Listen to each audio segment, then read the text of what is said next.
ይስጥልኝ ውድና የተከበራችሁ የፎዚ ዩቲዩብ ተከታታዮች በያላችሁበት የዓለም ዳርቻ ሰላማችሁ ይብዛል ብያለሁኝ። ዛሬ እንግዲህ በሁለት የሚያሳዝን ሀሳብ ነው የመጣሁት። አንደኛው ሙቤ ቻናል ተዘጋብኝ ማለት ነው።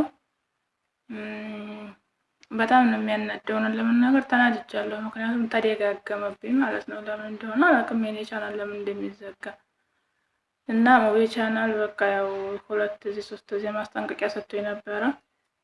አሁን ግን ይመለስ አይመለስ አላውቅም። እንግዲህ እስኪ ለመመለስ እንሞክራለን። ግን የሚያሳዝን ነው ማለት ነው። ሞኔታይዝ ሆኖልኝ ነበረ። በዛ ላይ ደግሞ በደንብ መቁጠር ጀምሮ ነበር። አሁን ባለፈው ቪዲዮ ተደጋጋሚ ልሸጠው ነው ብዬ ቪዲዮ ሰርቼ ነበረ። የዛን ሰዓት ደግሞ ልሸጠው የፈለኩት እይታ ስላልነበረው ነበር። እይታ የለውም። አንደኛ እኔ ብዙም አጀንዳ ስላልነበረኝ ሁለቱም ቻናል ላይ መስራት ስላልቻልኩኝ በዛ ነበር ልሸጠው የፈለኩት ማለት ነው። እና ከዛ ወዲህ ግን ብዙ እህቶች አይዞሽ እንዳትሸጪው በርቺ ምናምን እያሉኝ እይታውም ደህና እየተንቀሳቀሰ ነበረ፣ መቁጠርም ጀምሮ ነበር ማለት ነው። እና ያው ብር መቁጠርም ጀምሮ ነበረ። እውነት ለመናገር ዛሬ በጣም የተናደርኩት የምር ስነሳ በቃ በተደጋጋሚ ስህተት ፈጥሮ ምናምን የሚል ሜሴጅ ነው የመጣልኝ። ምንም የተለየ ነገር ያደረኩት ነገር የለም። ሁልጊዜ ቻናል እኔ ጋ እንትን የሚልብኝ ምንም የተለየ ነገር የማደርገው ነገር የለም ማለት ነው። እና ሌሎች ቻናሎች ላይ ገብቼ ሳይ ያኔ ያደረኩት ነገር አለ፣ ይሰሩበታል ማለት ነው። እና ለምን እንደሆነ የኔን የብቻውን እንደዚህ የሚያደርግብኝ አልገባኝም። ለማንኛውም ከተመለሰልኝ ይሰየው፣ እንሞክራለን ለመመለስ። ካልተመለሰም ደግሞ ያው ያሳዝናል እና ከፍቶኛል የሆነን ለመናገር ማለት ነው። ማለት ለምን በዚህ ልክ የኔ ብቻ ለምን ተደጋጋሚ አንድ ጊዜ 2 ጊዜ ችግር የለውም፣ ግን በተደጋጋሚ ሲሆን ደግሞ ያስጠላል። ዩቲዩብ በጣም አድካሚ ነው በነገራችን ላይ በጣም ነው የሚያደክመው። ትዕግስት ይጠይቃል። እንኳን አይደለም በቃ ተስፋ አድርጋችሁ የባለፈውም እንደዚህ ወደ 50 ነው 40 ምናምን ዶላር ይዞ ነው የእንትን ያለው።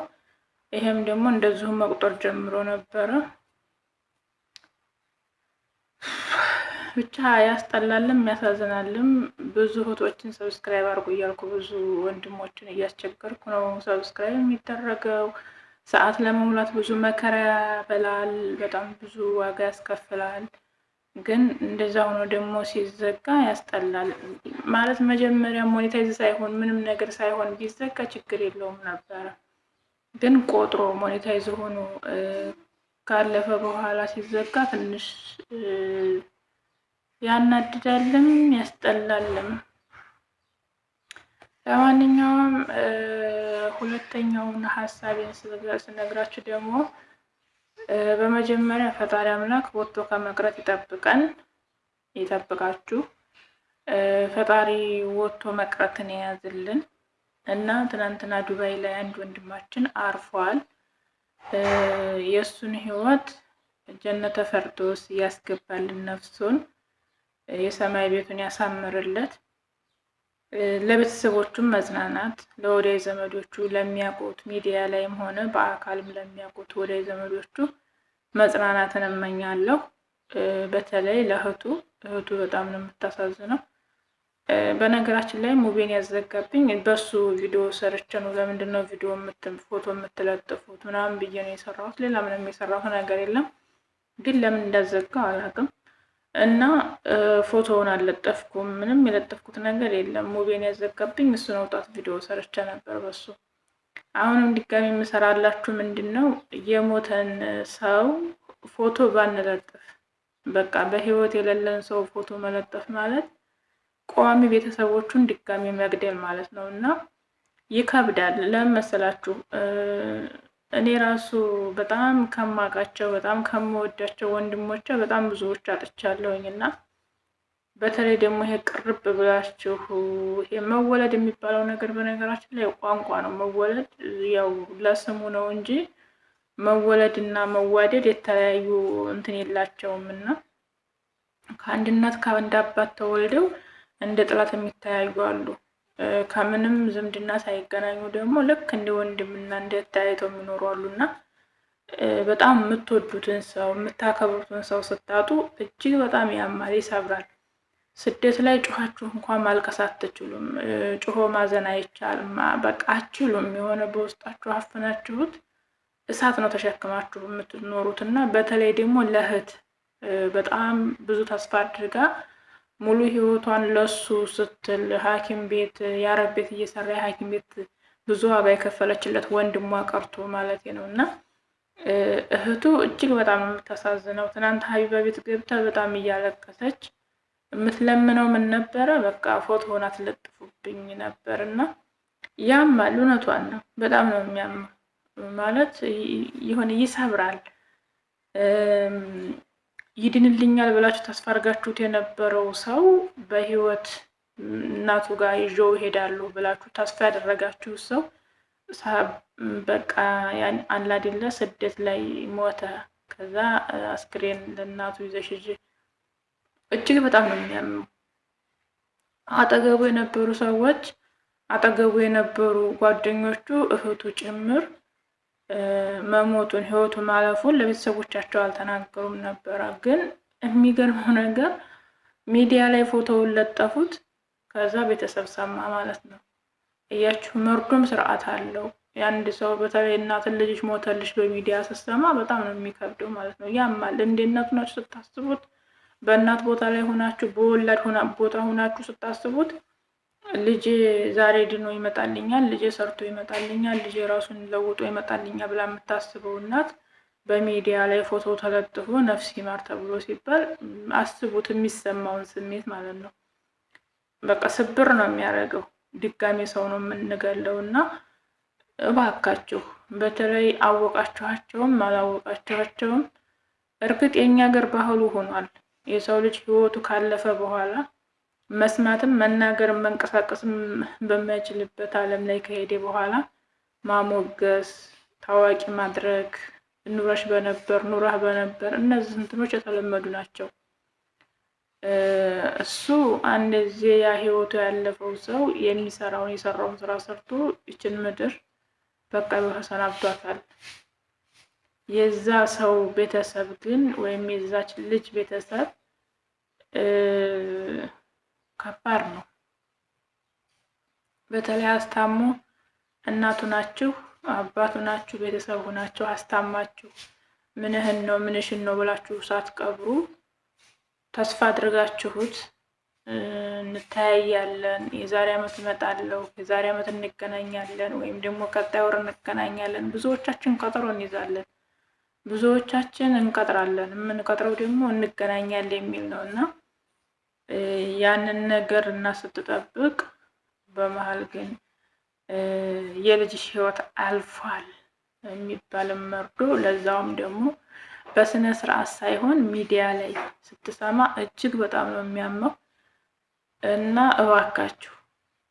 እባካችሁ አንድ ሰው ህይወቱ ካለፈ የምንችለውን አስክሬኑ አገሩ ገብቶ እናት አባቱ አይተውት እንዲቀበር ከሆነ የምንችለውን ማድረግ፣ እዚሁ ሀገር ደግሞ ነው የሚቀበረው ከተባለ ደግሞ እዚሁ ሀገር የሚቻለውን ማድረግ፣ ማንችል ከሆነ ደግሞ የዛን ሰው ወይም ደግሞ የዛችን ሰው ፎቶ አውጥተን ሚዲያ ላይ መለጠፉ ያለውን ሰው ድጋሜ መቅበር ነው፣ ድጋሜ በቁም መግደል ነው። እኔ አሁን አንዳንድ ጊዜ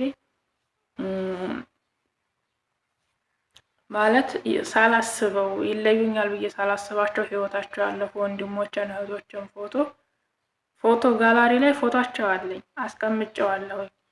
ግን ደግሞ ስልኬ ላይ ፎቶአቸውን ከማየውና ሚዲያ ላይ ሳየው በቃ የሆነ ድንግጥ ነው የምለው። ሚዲያ ላይ ስታዩት በቃ ተደነግጣላችሁ። ስልካችሁ ላይ እኮ አለ። እኔ አሁን ፕሮፋይል ስክሪን የስልኬም ስክሪን ሁሉ ነገሩ አንድ ወንድሜ ነው፣ በህይወት የሌለ ወንድሜ፣ ለኛ ሲል ዋጋ የከፈለ ወንድሜ ነው። እዚህ እኔ ካለሁበት ሀገር ተነስቶ ነው ከደህና ኑሮ ከደህና ህይወቱ ደህና ደሞዝ ይከፈለው ነበር። በጣም ጥሩ ነገር ላይ ነበር የሚኖረው። ግን በቃ ለህዝብ ዋጋ መክፈል አለብኝ፣ ለሀገር ዋጋ የሆነ ነገር መጻፍ አለብኝ ብሎ ተነስቶ ሄደ።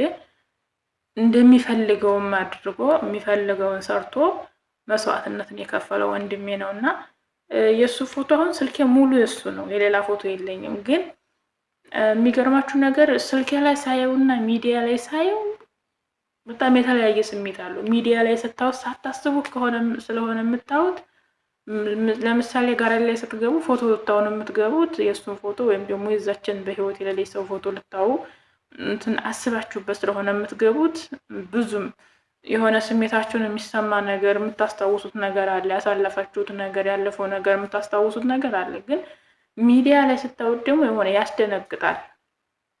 አሁን ሚዲያ ላይ ሳየው የዛ ልጅ ፎቶ የሆነ ደነግጣለሁ። በጣም ነው የምደነግጠው። እና እናቱ ናችሁ ስታስቡት ደግሞ አስቡት፣ እህቱ ናችሁ ስታስቡት ደግሞ አስቡት። እናት የልጇን ሞት ቀርቶ የልጇን ጉንፋን መያዝ አትፈልግም፣ እንደ እናት ማለት ነው። ሲከፋው ስታዩ ውስጣችሁ ነው የሚረበሸው። ልጃችሁ ሲከፋው፣ በተለይ እርቀት ላይ ሆናችሁ ሩቅ ሆናችሁ፣ ያው ልጄን እያወራሁት በቃ ብችል ከዓይኑ እንባ ዘለላ እንድትወርድ አልፈልግም። ብችል ተከፍቶ ማየትን አልፈልግም። ግን ስለማልችል ይሆናል ያ ነገር እና አንዳንድ ጊዜ ለእናቶችም እያስብን ብንጓዝ፣ ለቋሚ ቤተሰቦች ብናስብ እና ሚዲያ ላይ የምንለጥፈውን ነገር፣ ሚዲያ ላይ የምናወጣቸውን ነገሮች ብንለያቸው። ለዚህ ወንድማችን አሁን ብዙዎቹን እርዳታ ጠይቆ እርዳታ ይሰባሰብለት ተብሎ የተሰራ ቪዲዮ ነበረ። ያንን ቪዲዮ ሸር አላደረጉም፣ የእሱን ፎቶ የሚለጥፉ ሰዎች ማለት ነው። እርዳታው ላይ የተሳተፉ አይደሉም።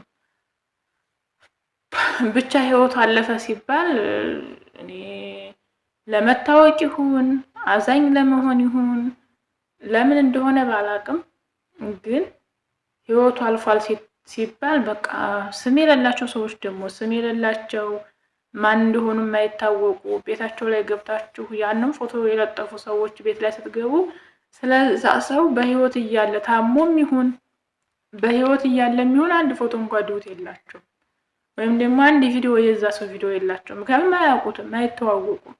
ግን እኔ የማውቀው እኔ የቅርብ ሰው ሆኜ ለጥፌው ካዩ ያወርዱና ወይም ደግሞ እከሌ ህይወቱ አለፈ ሲባል ያንን ሰው በስሜሽን እየፈለጉ ይሄዱና ፎቶውን ያመጡና ቤቱ ላይ ፊት እኮ ፎሎ አያረጉትም፣ ላይክ አርጉ ሲሏቸው አያረጉም፣ ምን አይሉም። ግን በቃ ያን ፎቶ ያንን ሰው ለማየት ይፈልጉና አምጥተው ይለጥፋሉ። ምንም የማያውቁት ሰዎች ማለት ነው። እነዛ ሰዎች ሲለጥፉ ደግሞ የሚጎዳ ሰው ቤተሰብ አለ፣ እናት አለ፣ እህት አለ፣ አባት አለ። በጥቅሉ በአካባቢው በጎኑ በእሱ ጋር ያሉ ሰዎች አሉ። ስለዚህ እባካችሁን ለሞተ ሰው ህይወቱ ላለፈ ሰው ጸሎትና ዱዓ ነው እንጂ ሰደቃ መሰደቅ እንጂ ፎቶ እየለጠፉ በሙዚቃ እና በአሻንጉሊት በተለያዩ ክላሲካሎች የሀዘን መግለጫዎች ምናምን እንትን ማለቱ ለዛ ሰውም አይጠቅመውም፣ ህይወቱ ላለፈውም ሰው አይጠቅመውም፣ ለቤተሰብም አይጠቅምም፣ ለኛም አይጠቅምም። ለኛም የሚጠቅመው ነገር የለም። ስለዚህ ዛሬ የመጣሁላችሁ የሌላችሁ ነው። ግን በጣም ደብሮኛል እውነት ለመናገር የልጄ ቻናል እንደዚህ መሆኑ ማለት አናዶኛል። ለምን እንደሆነ አላውቅም። የበፊቱ ቻናል ሲዘጋ ይሄን ያህል ብዙ እንትን አላለኝም ነበረ እና ዙሮ ይሄንላችሁ ነው የመጣሁት። ስለነበረን ቆይታ ከልብ አመሰግናለሁኝ። እስኪ ይሄንንም ደግሞ ላይክ እና ሼር አድርጉልኝ፣ ሰብስክራይብ አድርጉ። ያ ቢዘጋም ለልጄ ሌላ ቻናል ከፍታለሁ። በነገራችን ላይ ከፍታለሁ፣ ተስፋ አልቆርጥም። ግን ደግሞ ሲደጋግም ያስጠላል። ጥፋትም አጥፍቼ በጥፋትም ቢሆን የሚዘጋው ችግር የለውም ነበረ። ለማንኛውም ከተመለሰልኝ እሰየው፣ ይመለስልኛል። ካልተመለሰልኝ ደግሞ በቃ ምንም ማድረግ አልችልም። እወዳችኋለሁ። ፈጣሪ አምላክ ወጥቶ ከመቅረት ይጠብቃችሁ። በሰላም ለሀገራችን ያብቃን። ሀገራችንን ሰላም ያድርግልን። የሙቤ ሸጋ እናት ነበርኩኝ። በእግር ወጥቶ በሳጥን ከመመለስ ፈጣሪ ይጠብቃችሁ። ያው ዛሬ እንደደበረኝ ያስታውቃለሁ ይመስለኛል። ግን ማለሽ ይቅርታ ብያለሁ። ተናድጃለሁ፣ የምር ተናድጃለሁ። ግን ብቻ አመሰግናለሁ።